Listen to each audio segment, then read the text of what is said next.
সবাইকে আমন্ত্রণ জানাচ্ছি রায়ান্স ফার্মের একটা ভিডিও দেখার জন্য।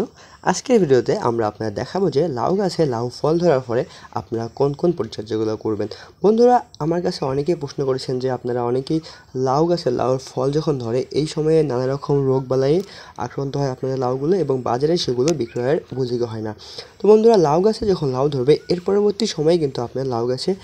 পর্যাপ্ত পরিমাণে এবং বেশি পরিমাণে চর্চা করতে হবে, কারণ এই সময়ে লাউ গাছে বেশি বেশি রোগ আক্রমণ হয় এবং আপনার লাউগুলো যেহেতু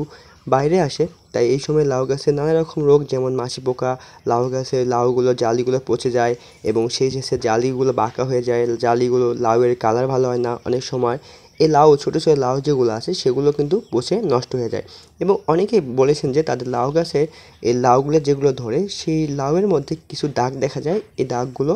কারণে তারা সেগুলো বাজারে ভালো দামে বিক্রি করতে পারে না। তো আজকের ভিডিওতে আমি আপনাদের এই সকল রোগবালাইয়ের কীভাবে আপনারা দূর করবেন এবং আপনাদের লাউ গাছে এই ফল ধরার পরে কোন কোন পরিচর্যাগুলো করলে আপনাদের এই রোগগুলো হবে না এবং আপনাদের লাউগুলো বাজারে যেমন আপনারা ভালো দামে বেচতে পারবেন এবং আপনাদের প্রচুর পরিমাণে লাউ ধরবেন। চলুন সেই ভিডিওটি আমরা দেখে নেই। লাউয়ের জালি বের হওয়ার পরে লাউয়ের জালির মধ্যে এক ধরনের মাছি পোকা আক্রমণ করে। এই মাছি পোকা আক্রমণের ফলে এই মাছি পোকারা যখন লাউয়ের গায়ে কামড় দেয় বা লাউয়ের গায়ে ডিম পাড়ে তখন কিন্তু এই লাউয়ের জালিগুলো পচে যায় এবং লাউগুলো আর বড় হয় না এবং সেই সাথে অনেক সময় দেখবেন যে লাউয়ের জালিগুলো যদি হয়ও সেক্ষেত্রে লাউয়ের জালিগুলো কুঁকড়িয়ে যায় এবং বাঁকা হয়ে যায় এবং ভিতরে ফিরে দেখবেন যে এর ভিতরে নানা রকম পোকা জন্মে। তো বন্ধুরা, এই মাছি পোকা দমন করার জন্য অবশ্যই আপনারা আপনাদের জমিতে ফেরোমন ফাঁদ অথবা হলুদ টেপ ব্যবহার করতে পারেন এবং সেই সাথে এখানে জৈব বালানাশক হিসাবে আপনারা সেখানে সাইবারমেথ্রিন গ্রুপের কীটনাশক প্রতি লিটার পানিতে 1.5 থেকে 2 ml অথবা ক্লোরোপাইরিস প্লাস সাইবারমেথ্রিন গ্রুপের কীটনাশক প্রতি লিটার পানিতে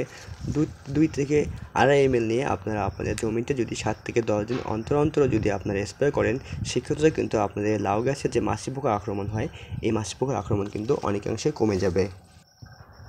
লাউ গাছে ধরার পরে অনেক সময় আমাদের লাউয়ের গাছ গায়ের মধ্যে কিন্তু এক ধরনের দাগ দেখা যায়, কালো কালো দাগ, অথবা দেখবেন যে এক ধরনের আঠা আপনাদের এই লাউয়ের গায়ে লেগে থাকে। এর কারণে কিন্তু লাউগুলো আপনারা বাজারজাত করতে পারেন না। বন্ধুরা, মূলত এটি আপনার লাউ গাছে যদি বোরনের অভাব হয়ে থাকে অথবা পটাশের অভাব হয়ে থাকে সেক্ষেত্রে কিন্তু এই দাগটি দেখা যায়। সেক্ষেত্রে অবশ্যই আপনারা আপনার লাউয়ের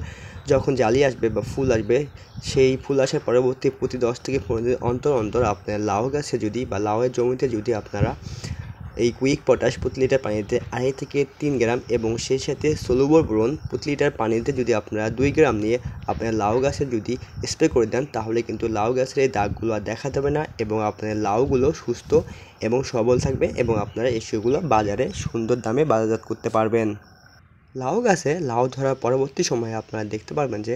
আপনার লাউ গাছের যখন একটু বয়স হয়ে যাবে 60 থেকে 65 দিন, এই সময় আপনারা লক্ষ্য করলে দেখতে পাবেন যে আপনার লাউ গাছের পাতাগুলো কিন্তু হলুদ হয়ে যাচ্ছে এবং ধীরে ধীরে মারা যাচ্ছে। তো অবশ্যই আপনারা আপনাদের লাউ গাছের যখন একটু বয়স হয়ে যাবে এবং আপনারা যখনই দেখবেন যে আপনার লাউ গাছের পাতাগুলো হলুদ হয়ে যাচ্ছে সেক্ষেত্রে অবশ্যই কিন্তু আপনারা এই পুরনো পাতাগুলো কেটে ফেলে দিবেন। এতে করে আপনাদের যেমন মাচাটি একটু হালকা হয়ে যাবে এবং সেই সাথে এই পুরনো পাতাগুলো আপনার গাছের খাদ্য কিন্তু খেতে পারবে না। সেই সাথে অবশ্যই আপনারা আপনাদের এই লাউ গাছে ফল আসার পরে প্রতি 15 থেকে 20 দিন অন্তর অন্তরই আপনাদের জমিতে কিন্তু প্রচুর পরিমাণে শুকনো গোবর সার এবং সেই সাথে ইউরিয়া, পটাশ, ডিএপি এবং জিপ সার কিন্তু প্রয়োগ করতে থাকবেন। এই ক্ষেত্রে জমিতে সার দেওয়ার ক্ষেত্রে আমার একটা ভিডিও আছে, আপনারা চাইলে কিন্তু সেই ভিডিওটি দেখে নিতে পারেন এবং লাউ চাষ সহ যে কোনো সবজি চাষ সম্পর্কে বিস্তারিত জানতে অবশ্যই আমার চ্যানেলটি সাবস্ক্রাইব করে দেবেন। আপনাদের সবাইকে অসংখ্য ধন্যবাদ।